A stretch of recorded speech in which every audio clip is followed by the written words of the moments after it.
à votre écoute. Passion, partage, bonheur. Vous avez la parole pour le meilleur et pour le dire. Merci la vie. Merci la vie, bien sûr, merci la vie. Merci la vie, oui. Merci la vie. Merci la vie. Merci. Chers amis, auditrices et auditeurs, merci la vie.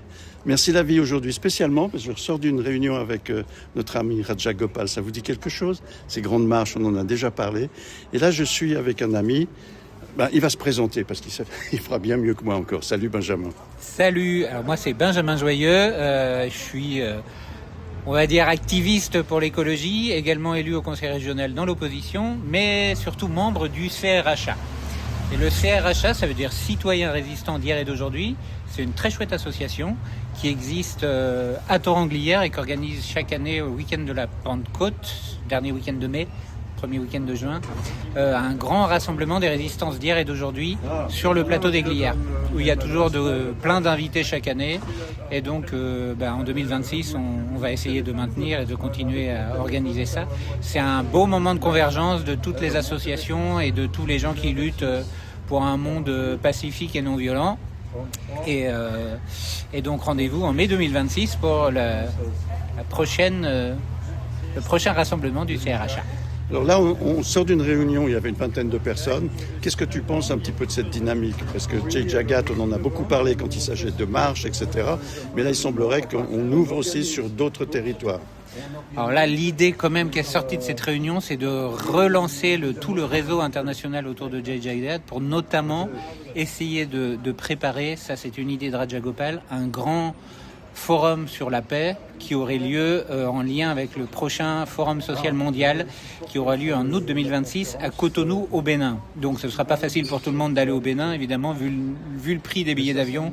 Puis étant donné aussi que tout le monde ne prend plus l'avion. Personnellement, j'ai arrêté de prendre l'avion, moi, depuis 5 ans maintenant. Donc je ne sais pas si je serai sur place. Mais l'idée, c'est de garder un réseau international d'activistes qui luttent pour la non-violence et la paix.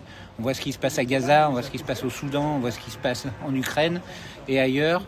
Donc l'idée, c'est de maintenir un réseau actif de gens entre l'Inde, l'Europe et un peu partout qui continuent à lutter pour la non-violence et pour les principes qui étaient défendus à l'époque par le Mahatma Gandhi.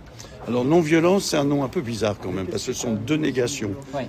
Parce que moi, j'ai eu la chance de donner un workshop sur, entre guillemets, la non-violence au Sénégal, à Dakar. Et on avait trouvé un autre mot, c'est accueillir la paix. Qu'est-ce que tu en penses? Ah, c'est joli comme expression, accueillir la paix. Mais moi, le mot que je préfère, c'est ahimsa. Ahimsa, c'est l'expression hindi qui veut dire respect à l'égard de tout le vivant, de tous les êtres vivants. Donc ça va aussi, ça concerne aussi les animaux. Moi qui suis aussi un militant animaliste, végétarien depuis 13 ans, je promeux le fait d'arrêter de manger des animaux qui sont morts dans les abattoirs. Donc j'aime bien l'idée d'ahimsa en fait plutôt que de non-violence. Mais on n'a pas de terme équivalent en français. Donc pour l'instant, à défaut de mieux, on dit non-violence. Mais accueillir la paix, c'est bien. Ouais. Voilà, c'est un chef Peul qui m'avait donné cette définition. Et lui, à la fin du workshop, il a dit « Oui, mais pour le faire correctement, je dois être d'abord en paix avec moi-même. » Tout à fait. Ce qui n'est pas facile tous les jours. Des fois, on est très énervé par la connerie ambiante. Mais on essaye de maintenir la paix en nous parce que si on ne la maintient pas, qui le fera à notre place? Voilà, chers amis auditrices et auditeurs, je crois que c'est un message qui passe tout droit. Je te propose, on va faire une petite photo avec Rajaji maintenant que je laisserai sur le podcast. Chers amis auditrices et auditeurs, à tout bientôt. Et puis, merci de votre écoute et de votre fidélité. Salut et merci la vie, comme dit Michel. Bye bye. Un grand merci de votre soutien. Merci de continuer à vous abonner. Je vous souhaite le meilleur du monde et à tout bientôt. Au revoir.